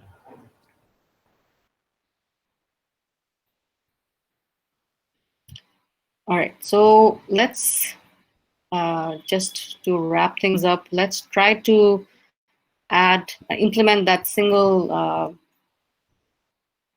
API route. You're going to help me to do that. So what do you want to do? Do you want to write the test code first or implementation first? Shouldn't we implement first? There's no like you should do implementation first. You can write, like in the second example, we wrote the test case first, right? So when you are writing the test case first, you're basically defining how your code should behave before you make it behave that way. So which one do you want to do? Miss, can we do test first then? Because I don't write the test case first. Okay. Yeah, I don't think let's look at the feature definition again. So this is what we want. We want a GET request that gets an ID in the route parameter and returns the specific article from the collection. So I didn't complete this. Here, I mean, we'll find a corresponding article in the like matching the ID in the database. It should throw an error, right? So that should also be a condition in the feature.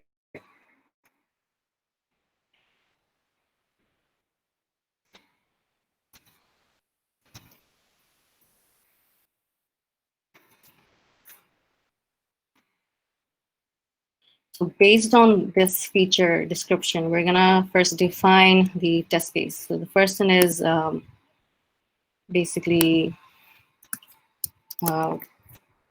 get request with a valid ID should return corresponding article. and the other one will be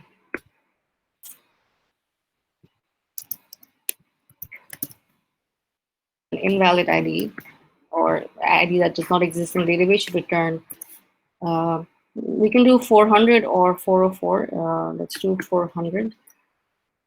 So these are two test cases we need to write the code for. So let's go ahead and add that to app.test.js. The syntax is going to be the same, just what we put inside the callback function is going to be different. So another thing to think about is since this database is depending on the test database, we don't know what's in the test database. We need an ID. So the safest thing to do is like inject something, like add something to the database, and then get that ID. So write the test case first.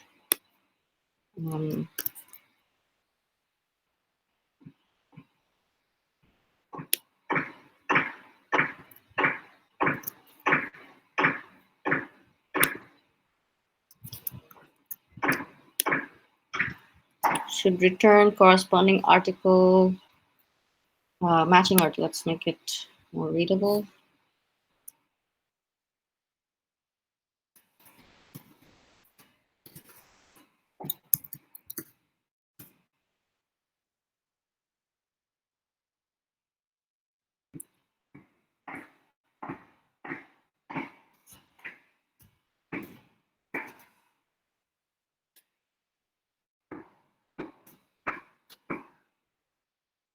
So the test case here is it should return an article matching the ID specified in the GET request to article/ID.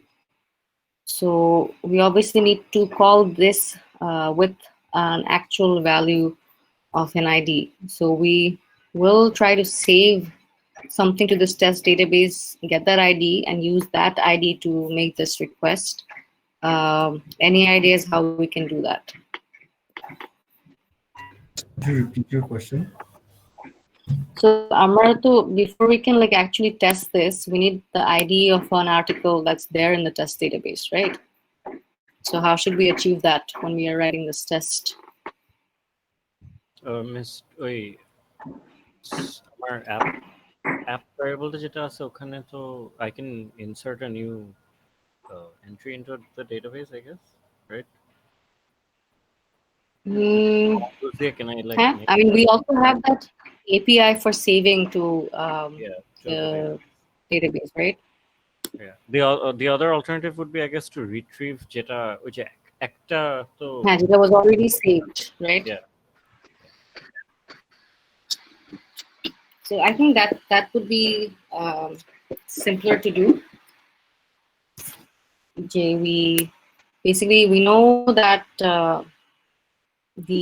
this one, when this test runs, something gets saved to the database. What we could do is we have this route that returns all the articles. I can just call this again. There are more ways. This is not the only way of like writing this test. We can do it in different ways as well.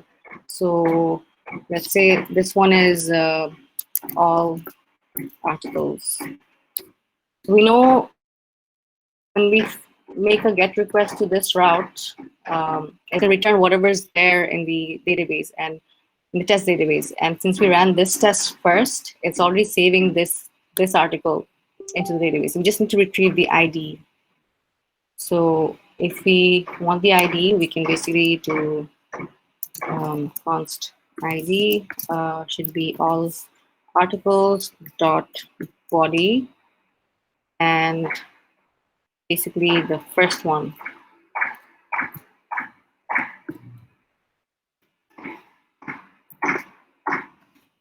Does the syntax make sense? Because this will return the response containing the array of articles in the database. And we just want to get the first one, basically at the 0 index, and get the ID value from that. So you can also add console logs here to see what it actually receives. So if I run the test here,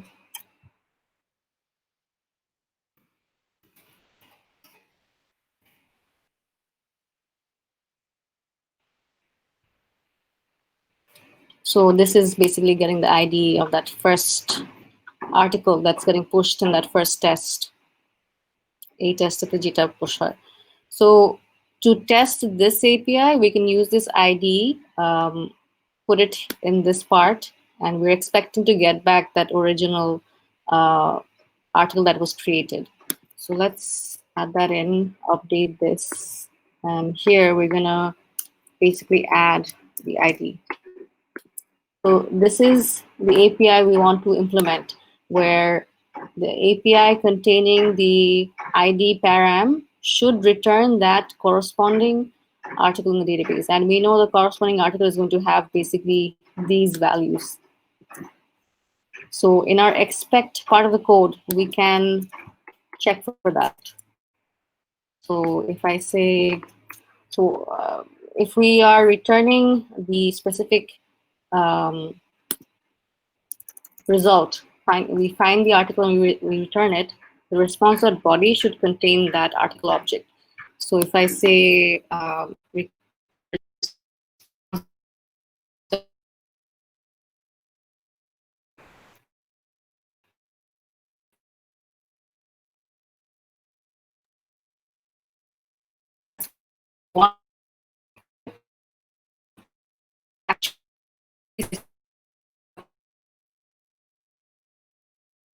it's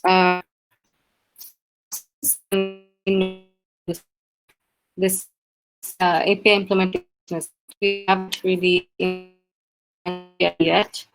We should expect this to fail. Well, it's still passing. Miss, I couldn't get that. So what we're trying to do is we're trying to get a response from this API endpoint, which we haven't defined yet. And the ID we're using is this ID for the article that was saved in the first test.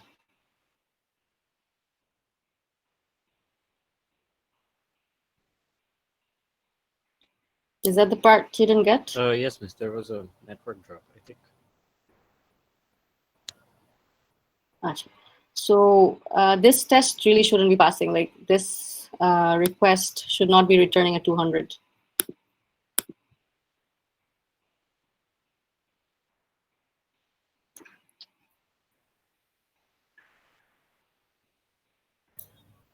This should be returning a 404 because this does not exist. So what am I doing wrong here? I haven't saved the I haven't saved the test file. Okay, let's run the test again. Okay, so now it's throwing an error.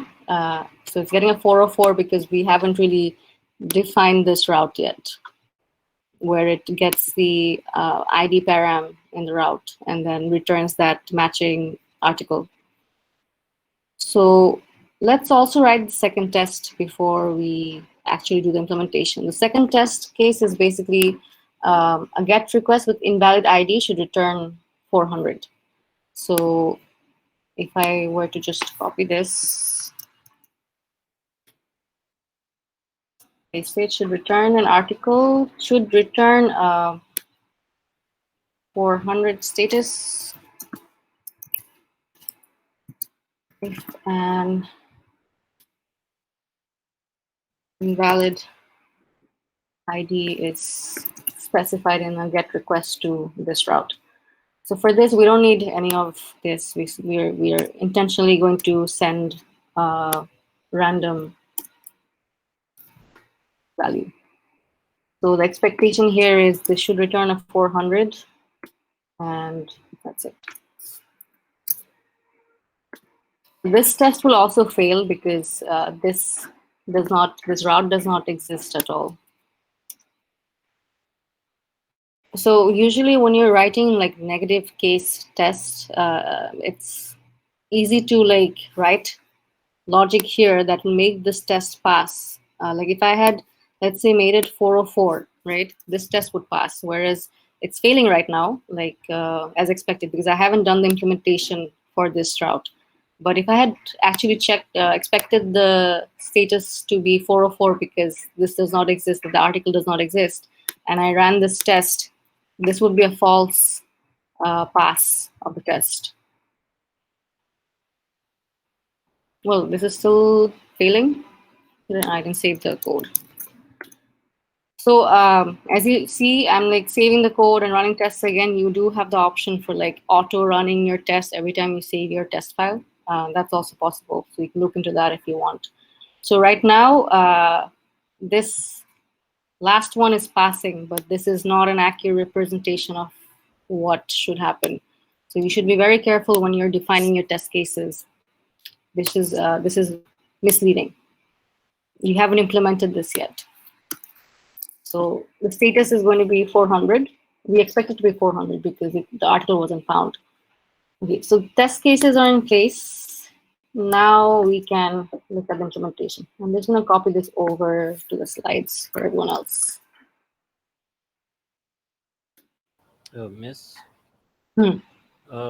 Miss, এখানে এই just for মানে একটা negative test ইয়ে না করে couldn't we have done this উপরে যেভাবে করছিলাম মানে you either check if it passes and if it doesn't do something else? I mean, like, what if the feature requires you to like send something specific when an article is not found? Write a test case for that, right? Okay. But the negative এরকম test sounds risky. They're difficult to write. When you, as a developer, if you're not sharp enough to catch that, you actually introduced a faulty test case, which is passing, but actually it's a bug. I mean, you'll get an impression that, okay, my code, since everything is green, my code is actually functioning the way it's supposed to, but that's not really the case because the test case is wrong.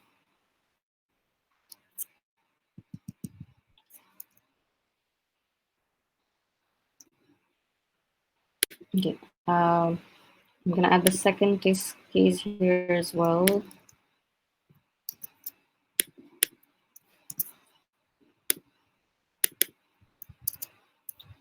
So start thinking about how you're gonna implement the actual API route now.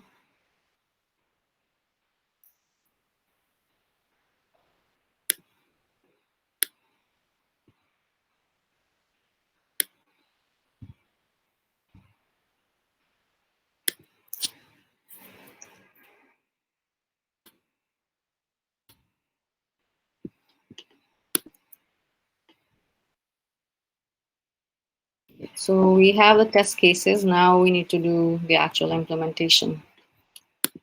So if you're familiar with your Express Mongoose code, then this is pretty straightforward. Basically, you need another get route.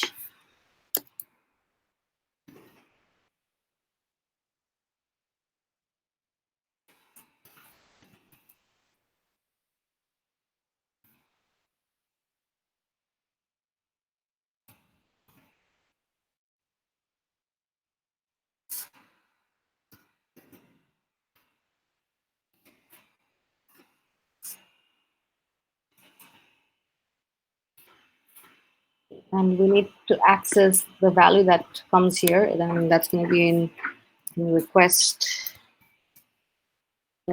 .parents.id. So let's put that in a variable. And then we can use it to do a query on the article model. There is a query called find by ID. So we can just use that. Here you first specify the ID and then you get the callback with the error and the data. So if a match is found, it will be present in this data field. If a match is not found, I think it will throw an error. So let's try that. If error, then we're going to send that response. Otherwise, we'll add this code later. Otherwise, we just return basically response. Let's status 100, and then the data. So for the first test case, we are sending a correct ID. So we're expecting to receive the data back in the response. So without filling out this part, if we save this and run our tests again, the expectation is the first one that we wrote, that test case should now pass.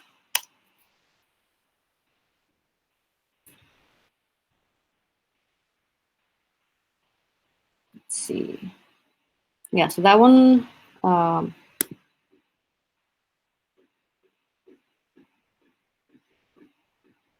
passes. Should return article matching the ID specified in a GET request to article/ID.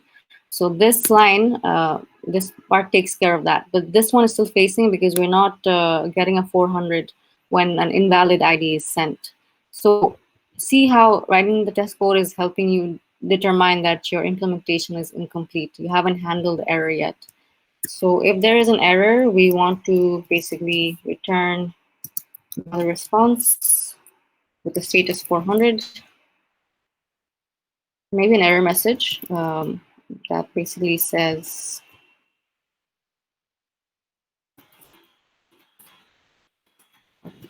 not found.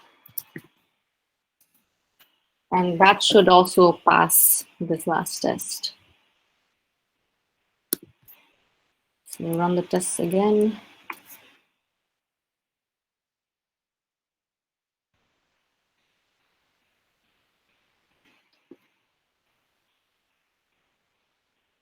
So all the tests pass. So we haven't seen how it looks on GitHub if we have tests failing. So I'm going to comment out this and make a push to GitHub now. So the expectation is when I push to GitHub, all these tests will run, and that last test should fail. So instead of seeing a green tick on GitHub, I should be seeing a cross. So let's add that.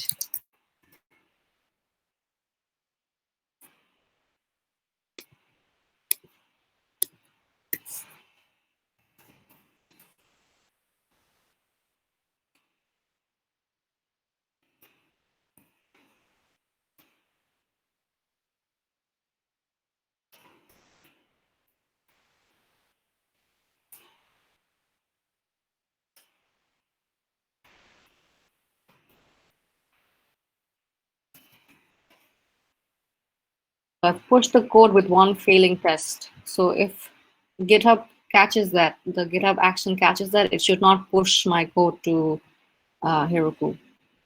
Let's make sure that's how it is behaving.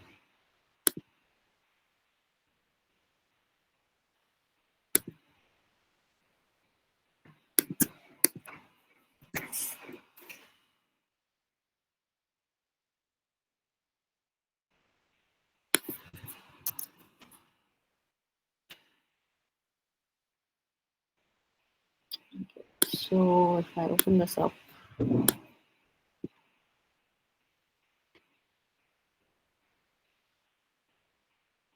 so the expectation is it's going to stop here when it runs npm test and show me a cross because it's failing.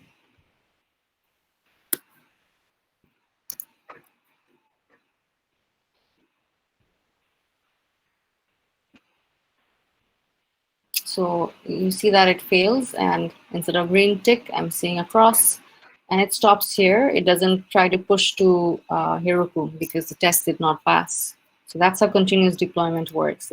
Only if your tests pass, all of them, then it will get deployed. So putting the code here.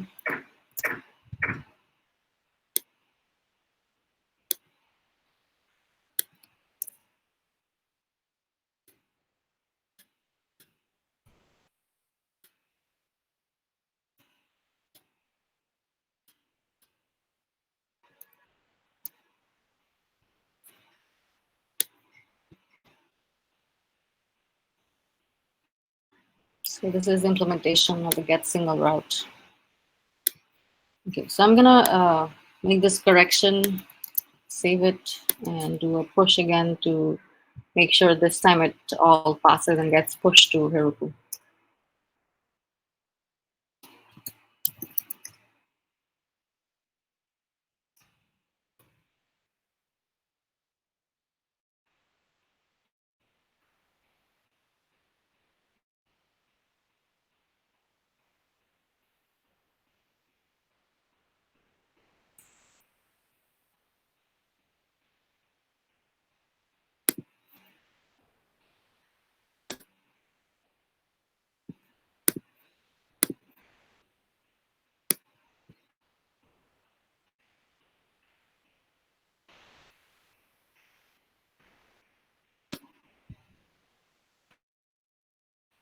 So, and if you've noticed, I did not run my code or my server even once.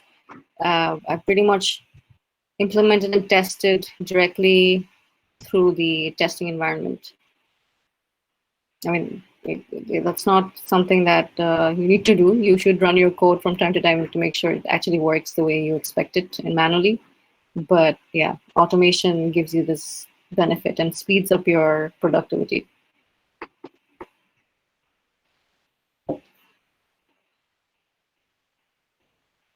So what would be the manual way of testing this? Like if you don't have a test suite, how would you test your APIs? Use Postman and just see if they're working. Or You need a REST API client, right?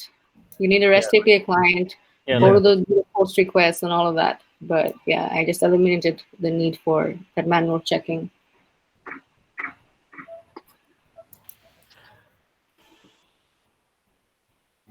So the tests were successful. So it seems, yep. Now it's trying to push to Heroku. And once that's done, it will turn green.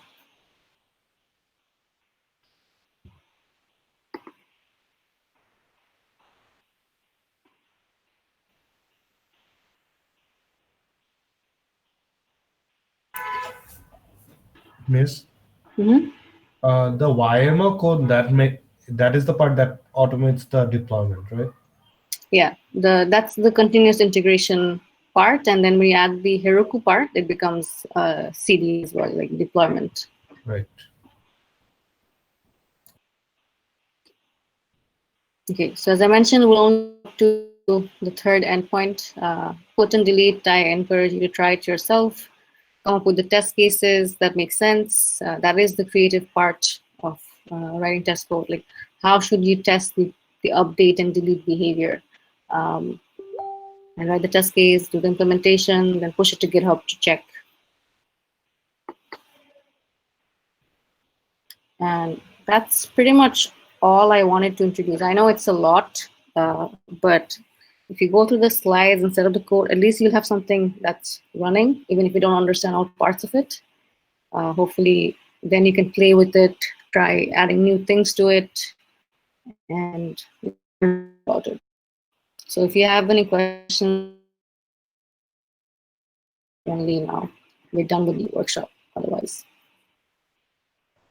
Miss, so I just pushed to the Heroku, yeah, and the build worked, so everything's working. But I'm kind of confused because after I set up my app on Heroku, I didn't actually connect to. I didn't connect. MongoDB. Yeah, no, not MongoDB, Miss. I didn't connect to my code base. So where did that happen? I mean, you set up the secret API key Oh, and okay. all of that, right? So it's basically doing the login and pushing for you from Yeah. from within the repository. Okay. So will I see that it logged into Heroku somewhere in my build? It should be showing up somewhere over here. I mean, in your Heroku logs, like if you go to your app and you go to your logs, the first line it shows is user, whatever your email address logged in, and then it pushes the code. Oh, nice. I don't see it here. Well, there's a line before this when the push starts where it says that user something logged in. Okay. Right. It looks the same as how it would when you do it otherwise, like from the Heroku CLI or from like when you do it, when you connect it to Git push. The logs will still look the same. Okay. Okay. So, Miss, this eliminates the use for the pushing it through the CLI. Yeah. Okay.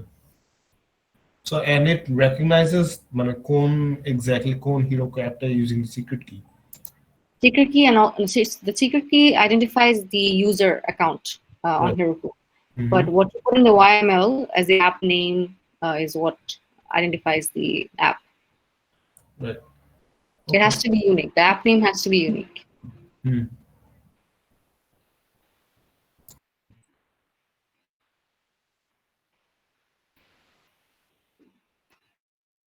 So, Miss, how does this exactly speed up? Like, when আমি as a new user, right, it's new to me. So, for example, আমার জন্য it probably is too much for me, like to understand. But in a development environment, how does it exactly speed up and be more So productive? when you're working on a team and different people are working on different features, এখন তো পুরো manually or blindly you have to assume things are working or you have to check everything. Running merge করার পর, what do you guys do? You run everything again and check it, right? এখন that's eliminated, sort of. If merge করার পর যদি সবার কোডটা এই test কেসগুলোকে ফেল না করায়, then you know that code base at least does not break the original specifications, and that is happening automatically. You're not having to spend time in like going through and running every single feature. So that's automated, and the deployment part is like, as I mentioned, let's say you are building a product that goes live and then you change it, and during the when it's live a user finds a bug, you want to be able to like fix that bug and push it right away. এখন যেটা হবে, you're saving you would write your fix, test it multiple times, then manually push it to the staging server and then to Heroku, right? All of that is automated now. It's just one fix push and it's available to the end user. So it really helps in a very vast scale application. Not even vast scale, even for regular, when you are serving things live to users, you don't want to rely on your own human error judgment to assume things are correct. You want this aid. It will make you efficient even if you're a single developer on a project. Right. If your project code base grows, chances are, if you want the application to be out to the public, the code base starts to grow, even if you're the only developer on it. So when your code base grows, you want the safety net of having test cases. Right. Okay. Thank you. All right. Any other questions?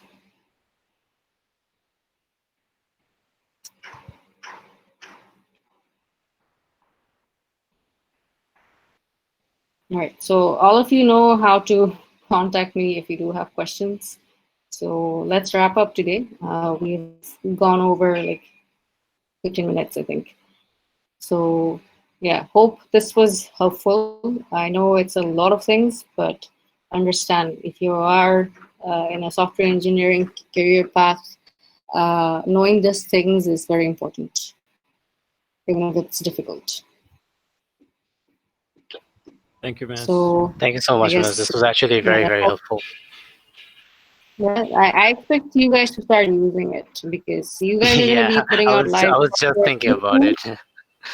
Yeah, I decided to do this because of you guys, and yeah, if you put that code out there, the one that I'm referring to, without having some safety net, you're not going to be able to. Oh my god, that would be a mess.